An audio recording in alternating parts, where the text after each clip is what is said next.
कि बिहार में यात्रा निकालने के बाद या लोगों के बीच संवाद करने के बाद राहुल गांधी गुप्त छुट्टी पर चले गए हैं। प्रधानमंत्री नरेंद्र मोदी से 3 गुनी विदेश यात्राएं आप कर चुके हैं। अगर एवरेज निकाल दिया जाए तो 7 से 8 दिन हर साल। मैं बड़ी विनम्रता से हाथ जोड़ जोड़ के अपने यहाँ जहां भी अवसर मिलता है ये कहता हूं कि इस व्यक्ति को पप्पू मत समझिए।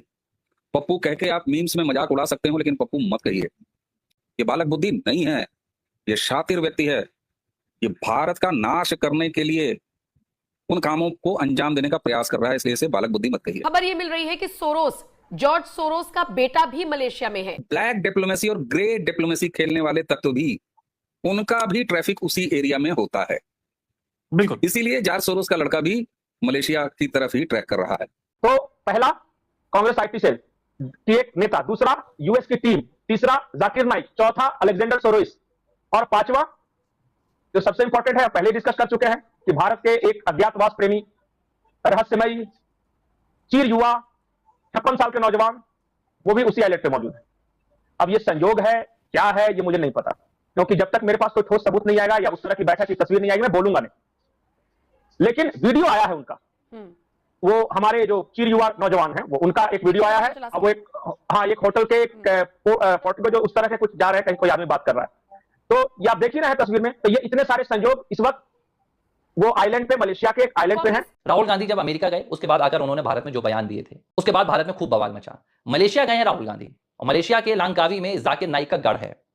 इसके आने के बाद आप राहुल गांधी के बयान देखिएगा। मलेशिया दौरे के बाद हो सकता है अब राहुल गांधी भारत में 2 धर्मों को लेकर कुछ ऐसे बयान दें जिसे लेकर भारत में जो धार्मिक संघर्ष है वो भी कहीं ना कहीं खड़ा हो सकता है। शायद ये लोडिंग और अनलोडिंग वाला भी काम है। राहुल गांधी विदेश जाते हैं, वहां से जो उनको मिशन दिए जाते हैं वो लोड करते हैं और भारत में आकर अनलोड करते हैं। चाहे फिर वो पीटर नवारो का ब्राह्मण संघर्ष वाला बयान हो जिसकी पूरी कहानी भारत में राहुल गांधी रच रहे हैं। राहुल गांधी ओबीसी, आदिवासी, SC ST, दलित, ब्राह्मण, ये तमाम बातें राहुल गांधी करते हैं और अमेरिकन डीप स्टेट भी ये बातें करता है। तो मलेशिया से लौटने के बाद गांधी भारत में क्या करने वाले हैं, इसके लिए थोड़ा सा देश को भी सतर्क रहना चाहिए और राहुल गांधी से सवाल भी पूछा जाना चाहिए कि जब आप लौटेंगे तो बताएं कि मलेशिया में आप क्या कर रहे थे और ये 2 संदिग्ध लड़कियां कौन थी जिनके साथ आप बातचीत करते नजर आ रहे थे। 80% या करीब 90% यात्राएं इनकी गुप्त, रहस्यमयी, जिसकी कोई जवाबदेही नहीं, कोई जानकारी नहीं, यहाँ तक कि इनके पार्टी के लोगों को भी जानकारी नहीं होती है। अभिषेक जी, मैंने यहाँ तक कि प्रधानमंत्री जी से भी अपनी असहमति दर्ज कराई है।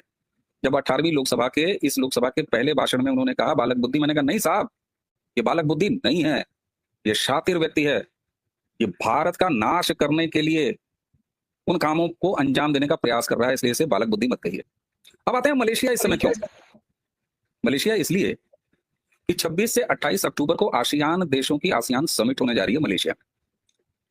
अभिषेक जी, जब भी कोई इस तरह की बड़ी मीट या कोई बड़ा इवेंट होता है, जैसे मान लीजिए ओलंपिक का कोई बड़ा इवेंट कहीं हो रहा है, कुश्ती का कोई इंटरनेशनल इवेंट हो रहा है, कोई बड़ी चैंपियनशिप हो रही है, G20 की कोई बड़ी मीटिंग हो रही है, आसियान की भी एक बड़ी मीटिंग मलेशिया वेन्यू है, तो होता क्या है कि तमाम औपचारिक दौरे राजनयिकों के चलते हैं, इसलिए कि वहां पर बड़े बड़े डिक्लेरेशन होने होते हैं, कंट्री बायलैटरल होने होते हैं, मल्टी कंट्रीज के साथ समझौते होते हैं, इसका डिक्लेरेशन होता है।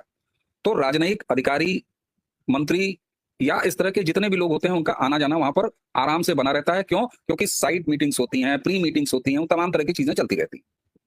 मलेशिया में भी इस समय यही माहौल है, क्योंकि 26 और 28 अक्टूबर कितना दूर है। लेकिन यहां गौर करने वाली बात यह है कि जब इस तरह की कोई बड़े इवेंट कहीं भी प्लान होते हैं तो तमाम तरह के वो ब्लैक डिप्लोमेसी और ग्रे डिप्लोमेसी खेलने वाले तत्व भी, उनका भी ट्रैफिक उसी एरिया में होता है। बिल्कुल, इसीलिए जॉर्ज सोरोस का लड़का भी मलेशिया की तरफ ही ट्रैक कर रहा है। कमाल है। बहाना क्या होता है कि साइड मीटिंग्स हैं, औपचारिक रूप से तमाम लोगों का आना जाना बना हुआ है, तो एक बहाना होता है कि इस बहाने वहां सारे लोग आ रहे हैं, नजर नहीं पड़ती। कांग्रेस आईटी सेल में एक महिला है जो केरला से विमान पकड़कर मलेशिया पहुंची है। 2-3 दिनों से किसी ने उन्हें नहीं देखा है, ना किसी टीवी डिबेट में वगैरह। पता कीजिए इस बात को। दूसरी बड़ी खबर जो आपने बताई, तो मैंने भी जब ये एक विजय पटेल हैं, इन्वेस्टिगेटिव जर्नलिस्ट हैं, जब उनका मैंने ये ट्वीट देखा तो मैंने सर्च किया कि अलेक्जेंडर सोरोस है कहां। ये ऑफिशियली कंफर्म है कि वो ब्राजील में था 22 अगस्त को और उसके बाद से अज्ञात लोकेशन के लिए एक फ्लाइट पकड़ी थी वहां। और जो उनके से जुड़े हुए जो संस्थान है वो ये बताते हैं कि क्योंकि ये उनका पर्सनल विजिट है इसलिए हम डिस्क्लोज नहीं कर सकते। ये ऑफिशियली मुझे यही मिला कि ब्राजील से फ्लाइट पकड़ के वो निकले हैं। लास्ट टाइम उन्हें 22 अगस्त को ब्राजील में देखा गया था, उसके बाद वो अज्ञात लोकेशन, ये बता रहे हैं अलेक्जेंडर सोरोस की टीम। तो वो कहां गए हैं जब किसी को पता ही नहीं, वो बता ही रहे हैं तो हमें नहीं मालूम। लेकिन जो फ्लाइट रडार नहीं, हाँ ये दावा कर रहे हैं मलेशिया में है और फ्लाइट रडार के जो डाटा है उसके आधार पर दावा कर रहे हैं कि वो जो वहां से फ्लाइट पूरी मलेशिया की तरफ जो आई थी, एक प्राइवेट चार्टर्ड प्लेन था। अच्छा, कॉमर्शियल तो पता नहीं चलता ना। तो ये है खबर, अलेक्जेंडर सोरोस है वहां पे। मैंने खबर बताई है कि कांग्रेस आईटी सेल में एक तेज तर्रार महिला नेत्री हैं जो कि केरला गई और केरला से फ्लाइट पकड़ के मलेशिया पहुंच गई थी।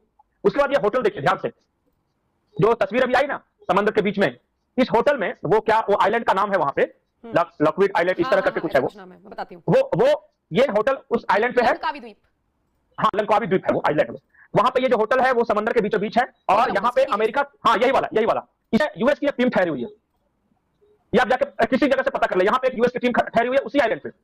उसी आइलैंड पे अलेक्जेंडर सोरोस है, उसी आइलैंड पे यूएस की एक टीम है और उसी आइलैंड पे जाकिर नाइक भी रहता है, मलेशिया का जो आइलैंड है।